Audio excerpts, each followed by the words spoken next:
What's going on, guys? CTG Matt back, ripping the Warren Sapp jersey for today. My Bucks won. Today we are here to talk about baseball, though. This is every MLB's best two players, and how much do I trust them come playoff time, postseason time, whatever you call it. How did I decide who the best two players on every team were? WAR. WAR never changes. Actually, it does change a lot, but I basically took their top two in WAR. So you'll notice, Schwarber and Sanchez. We'll get to that one in a minute. I don't know, someone like the Padres.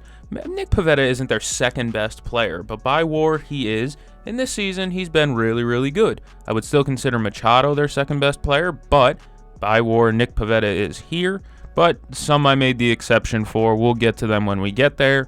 If you want to read the tiers, we have should be feared, some clutch moments, above average, not what you want, and I have zero faith. If you enjoy, then you should like and you should subscribe. We're going to get right into it with Vlad Jr. Now, if you're wondering, I'm going to be flipping pages here and there because I have every player on this list, postseason numbers down, and I will reference them. Vladdy's postseason career has only been 6 games. It's not what you want in those 6 games. He's hitting like 180, and his OPS is below 6, I think. Yeah, it's 420. Almost blaze it. It's 422. But, Vladdy's 6 postseason games, not exactly what you want to see. How much faith do I have in him these playoffs? I think he can put it together because they have such a good, competent team around him. But it's hard to tell because in 2021, they had a really, really, really good team around them. And that team kind of folded like a lawn chair. I have some trust in Vladdy as a player. I think he can have a really good playoff run, don't get me wrong. But in terms of what we've seen so far, the 6 games that he's in, it's not really what you want to see.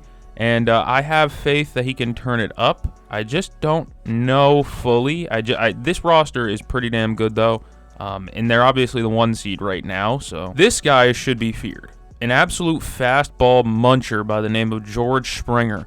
He OPS is well over 900 in the playoffs. He's had countless clutch moments in Houston. He was one of their more clutch hitters. He still is one of the more clutch hitters in baseball, in my opinion. Am I a fan of him? As a Yankee fan? No. He's terrorized me far too much. But overall, in terms of his playoff success, oh my God, let's read this off. It's actually below 900. It's 60-plus games at an 875 OPS. Over 60 games with an over 870 OPS. Just disgusting stuff. Double-digit home runs. He's just really good. I actually think I'm going to move him down because I think there's better than an 875 OPS. But overall, I mean, I don't know, man. George Springer is one of the more terrifying hitters. I think, to me at least, he's definitely their second most terrifying hitter behind regular old Vladdy here. But, I definitely don't want to see Springer. I'd rather see Bo. I know Bo loves doubles. I'd rather see Kirky. I don't want to see George Springer up. And the other day in game 2 or 3, I think it was game 2 of the Toronto versus Yankees series in the Bronx, if Kirky flipped the lineup card over in the bottom of the 9th or in the top of the 9th, the Yankees would have had to see Springer with 2 on 2 outs. That would have ended horribly. Thank God Bednar got out of there before we saw George Springer. He is clutch. Tarek Skubal flat out should be feared. He's just a demon. He's really good in the playoffs. He had 3 starts in the playoffs last year, and none were really that bad. 2.37 ERA and 5 whole earned runs in over, I think it's like 18 innings plus. It's disgusting. Skubal is by far the best pitcher in baseball right now, in my opinion, at least top 3. Whether you have him over Skeens, I mean, I guess that's on you. But Tarek Skubal, to me, is probably the most feared pitcher come playoff time, right up there with the guys like the Zach Wheelers, who unfortunately will not be pitching, and Aaron Nola types, who have just shredded in the playoffs before. I have absolute faith in Tarek Skubal until he proves us all wrong, which in the playoffs last year, he didn't. He shoved. Riley Green, I'm going to put in not what you want. He's still young, so obviously there is plenty of time for him to become a great player and build his postseason track record. But as for right now, he has no home runs in his playoff games. It's only like 5 or 6. 7, even lower, or even higher. 7 games, he doesn't have a home run, and he's OPSing like 400. It's not great, not what you want to see. The issue is, why don't I believe in him? I think I believe in Vladdy more than Riley Green. Obviously, the talent level is just higher with Vladdy, don't get me wrong. But it's the strikeouts for Riley Green, the hole in his swing, up and in areas and stuff. Riley Green definitely has some holes in his game, and he's more of a flawed hitter than Vladdy is. I actually think I could put him in I have zero faith, but I don't think There's a large enough sample for that, and that's why he gets put down there. But overall, I mean, he could turn it around, don't get me wrong, but for a guy who's very home run reliant and strikes out a ton, it scares me a little bit come playoff time because there is a chance that he's just a strikeout machine again. I'm going to put Jeremy Pena in above average, and you're going to be like, what? He has a World Series MVP, dumbass. I know he does. What about every other series he's played in? 26 games, he's got a 750-ish OPS. It's not bad. That's why I put him in above average. It's not bad at all. But I definitely, if the game was on the line today, the bases were loaded in the bottom of the ninth inning, would I rather have Jeremy Pena up there or George Springer up there? Buddy, it's George Springer every day of the week. All right? Jeremy Pena's been fantastic this season. It's been a career year for him, by far the best season of his young career. And I think he has a chance to move up. But for right now, he's just an above average. But he, again, has had the best season of his career. He's a guy that I could justify moving up because although he has struggled in the playoffs in some moments, this is the real, not first season he's become a real star. Actually, it is. I'll say it comfortably. This is the first season he's become a real star, to me at least. Hunter Brown came out of the bullpen for a little bit. He has a 1.65 ERA in like 16 playoff innings. I think he shoved enough as a starter last year. I think he had like 2 starts last year where he was pretty damn good. And that's kind of, he was a preseason breakout player for me, and that was the most easy one I could have made because he was a star last playoffs. And every playoff game he's really thrown, the guy hasn't struggled much come playoff time. I believe in Hunter Brown. He's a guy who can go deep into games. He throws gas, obviously. And he's just filthy. He's filthy. I could have justified putting Fromber up here because he has more innings. He's more of a innings eater type. But Hunter Brown is just their best pitcher, in my opinion, by far. And he's one of the best pitchers in the game that doesn't get talked about enough. I like Hunter Brown a lot. Aaron Judge is going in the not what you want. And you're probably sitting back thinking, how is he not going into I have zero faith?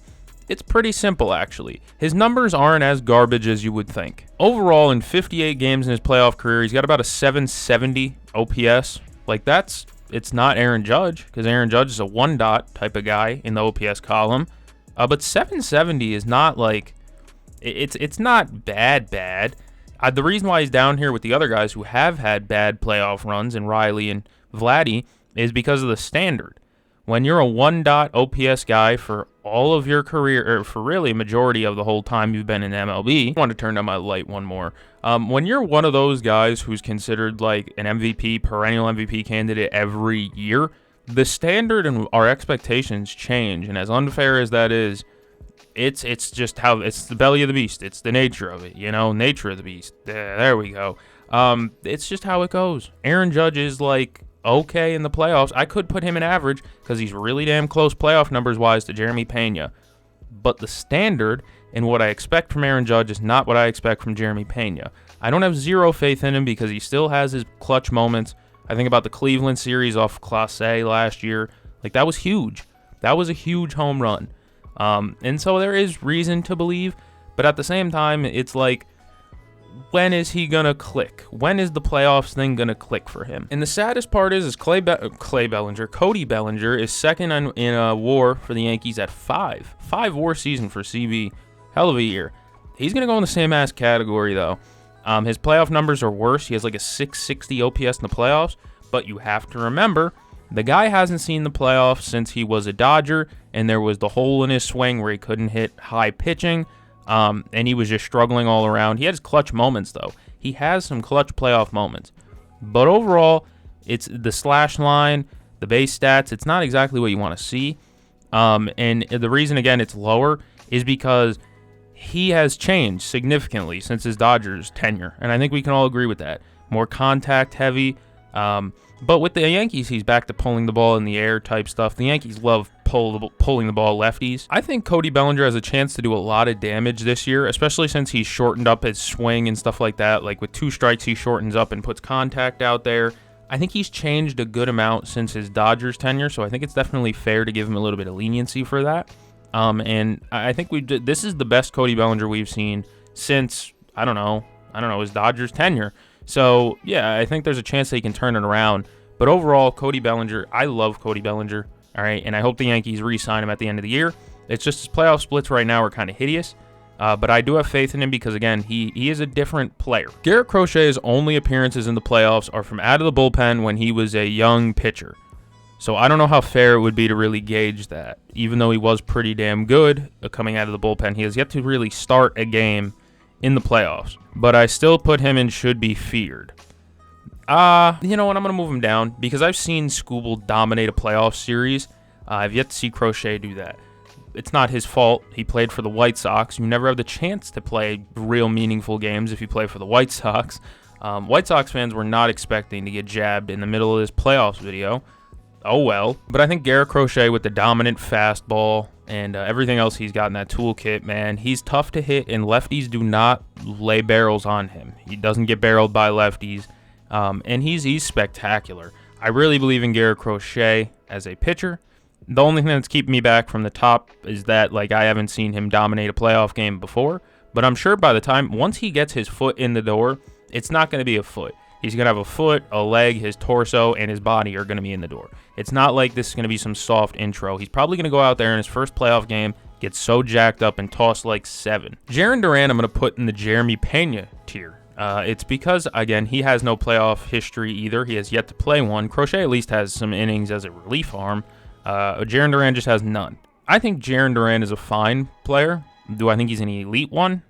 Not really.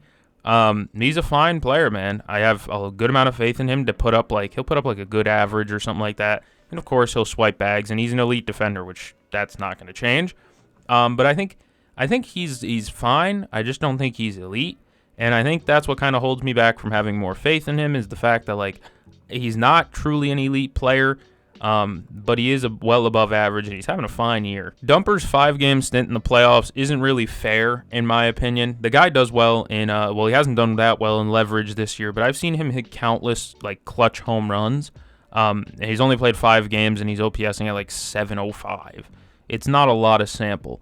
I think, do I want to move him down, though? Because he does have a strikeout issue, just like Riley Green, just like Aaron Judge. He strikes out a ton.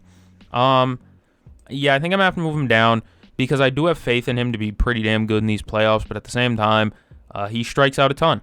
And that's kind of that's a valid critique, I feel like. Strikeouts aren't always a bad thing, especially for a catcher. Because let's be honest here, if there's a runner on first with 1 out, would you rather him hit a ground ball or strike out? I don't know. That's up to you. I know what I'm taking in that situation, the one that keeps the inning going. I think Cal Raleigh is a fantastic player, and he's gonna have he has the catcher record, and he might catch not Mickey Mantle, I forget who it is, for 55 home runs or whatever the hell. Whatever, dude. Joe DiMaggio, it's one of them old Yankees players I never watched. So I have a lot of belief in Dumper to have a decent playoffs. But as for right now, it's like he does strike out a ton, and that can come back to bite you. If they play 5 games in these playoffs. That wouldn't make any sense because they'd have to get a wild card. No, they could. 2-game sweep, and then you play 3. All right, so let's say they play 6 games in these playoffs, and he strikes out 12 times. Well, that's not great. What if he hits 3 home runs? He's repaying you very well. I don't know. I don't know what to do with Dumper because there's a solid chance he can have a great playoffs or he can flounder out. That's why he's in the middle tier, because he's middle tier. J-Rod, I think I'm going to put in the same category, even though his playoff OPS is a lot better than Dumper's. The reason why, I could move him up. Should I move him up? I don't know, man. Again, it's very limited sample, and the Mariners are struggling bad right now anyways to even make the playoffs. Like, they're not even limping, and they're crawling to the finish line. It's downright sad. I think Julio is a fantastic player. He's having a good year. But I don't know, man. Julio has these cold stretches, and we all know that. These cold where he's just bad. He's been fantastic the back half, just like every other season. I believe in him, but at the same time, I'm not even sure if the Mariners are going to make the playoffs because they've been so damn bad recently. I don't care when anybody says, I don't want to play Corey Seager in a playoff scenario. The guy mashes. His stats might be a little bit less than Springer's. 852 OPS versus an 875 OPS. But the difference here is that Seager is the feature hitter. George Springer was a part of a machine of great hitters. You know, back in the day, George Springer was surrounded by Mike Brantley, Altuve, Jordan, you know, all these guys that were just fantastic hitters. Correa. And what the hell? Corey Seager in that 2022 run, or was it 22 or was it 23? Either way, in their run, it was him. Marcus Semien was pretty mid in those playoffs, if I remember correctly. It was just Corey Seager being a dog, plus like Evan Carter and Adolis. But I don't want to face Corey Seager in a playoff scenario. The guy's amazing. Langford's yet to see the playoffs, but I think I'm going to have him relatively low because he has yet to see the playoffs. But also, I think he's just kind of an above-average hitter. He's well above average. I just don't think he's one of the best hitters, So I think he could put up a respectable slash line, but I don't really know what to expect. He hasn't been there before. Some people might not like this, but I'm putting Freddie Peralta relatively low. He is pretty damn good in the playoffs, albeit. The thing I don't like, I like a starter in the playoffs who goes deep into games. Freddie Peralta is not a notoriously deep into games pitcher. As a matter of fact, I don't even think he's averaging 6 innings per start this year. He's going to get Cy Young votes. He's had a great year. But when you don't even go 6 sometimes, that 5 1/3 or 5 2/3 or 5 flat, even if you're scoreless and have 9 Ks, you're putting a lot of pressure on your bullpen. And again, I really like Freddie Peralta, but I like somebody who goes deeper into games, and that's just not Freddie Peralta's game. He doesn't go that deep. I believe he's averaging like 5.8 innings pitched per start or something like that. It's not a bad clip at all, but again, I prefer a guy who just goes deeper into games. Bryce Terang in like 5 playoff games has an OPS that starts with a 1 dot.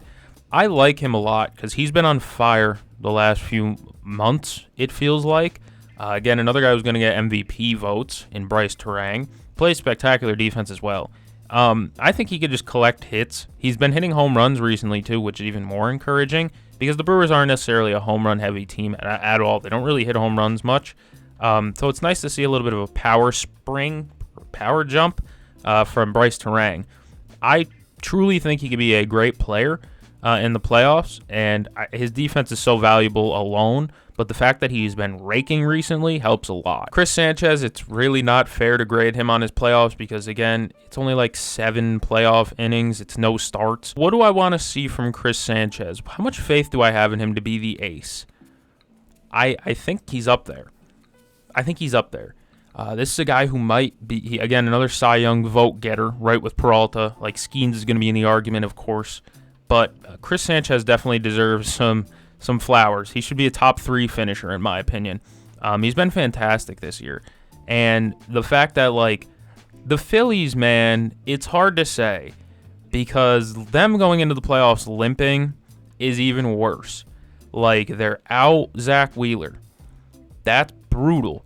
And then yesterday, Bohm and Turner hit the IL. What is happening? Man, the Phillies to me just went from, like, in my opinion, they were like number 2 in World Series favorites to me, at least number 2 to number 1, depending on the day. Man, there was days where I was saying the Phillies could win the whole thing without Wheeler and potentially without Turner or Bohm. It depends on when Turner comes back. It's only a grade 1, I understand, but again, there's still some thought that maybe he doesn't come back well. But Chris Sanchez as a starter I think he's going to deal. Schwarber is a playoff god. He has like 50-plus games with a 900 playoff OPS with like 20-plus homers. He is disgustingly good in these playoffs, in these playoff moments, and he's so electric. He's making a run for MVP, which I don't think is going to happen. I don't think it's going to happen. But Kyle Schwarber is just a feared hitter. One of the most feared in baseball, in my opinion, as he should be. I mean, the guy hits tanks, he walks. Yes, he has the strikeout problem, which I pointed out with a lot of other guys, but he has better plate discipline than a lot of other guys. And on top of that, he smokes the ball. 21 homers in 69 games. Yeah, that's elite stuff. I wouldn't want to face Kyle Schwarber in a playoff setting. Ohtani's had his clutch moments. Of course, he had some struggles in the playoffs last year, but it was his first playoffs, I think, as the Angels ain't getting him there, so I think Ohtani is going to be a tremendous playoff performer, but I think last year was kind of his, like, this is a different stage type of realization, And I think it's just going to correct back to the mean. He's going to go back to being an electric player. What did he do last year? 16 games, 3 homers, 760 OPS. It's fine. It's not Ohtani, but it's fine. And I think I have so much belief in him. And then on top of that, he might pitch because the Dodgers pitchers just keep dying. I just believe in Shohei Ohtani. I could move him down one because like Judge but Judge has a higher sample. It's really weird, but you got to understand my thought processing of sample size matters a lot. Will Smith, I don't have faith in as a playoff performer. This is a guy who's played 57 games with a 650 OPS, and on top of that, he's hurt.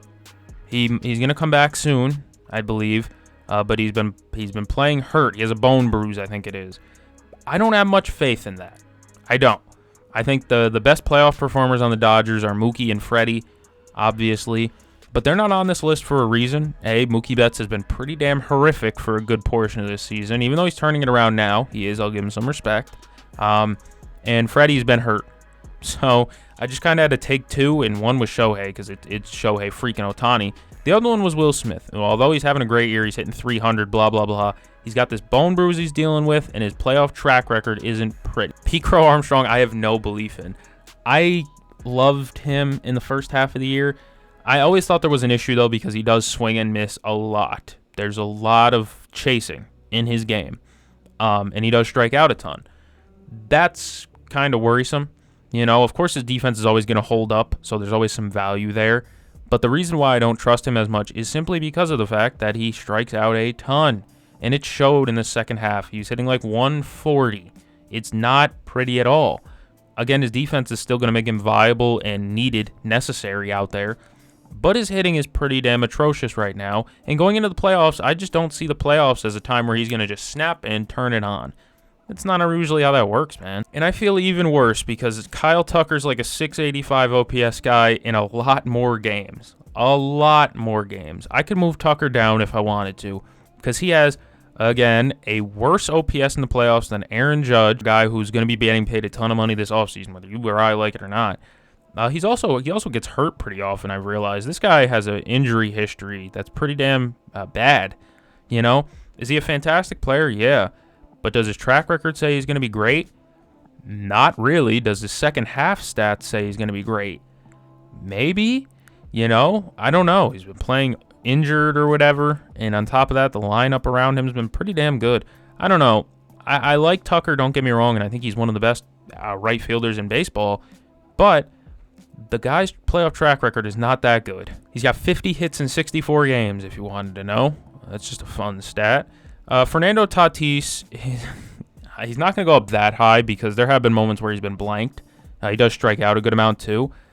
But this is one of the best playoff performers that we've seen recently with how he's performed in his playoff, like his entire history of playing in the playoffs. It's only 13 games, but he has an OPS with 1.328. That's hilarious. I didn't put him up that high because, again, the sample's only 13 games. But, geez, man. Geez. If he can hit anything close to that in these playoffs, he's going to move up to here in like a year, right? As for right now, I left him a little bit lower because the sample's small, only 13 games. But those 13 games have been maybe some of the most electric 13 games, the best start to a playoff career. I don't know how to describe that of any player. It's one of the best, right? And in the playoffs, by the way, 9 strikeouts, 8 walks. It's not bad either. Fernando is just my favorite player, second favorite player in baseball.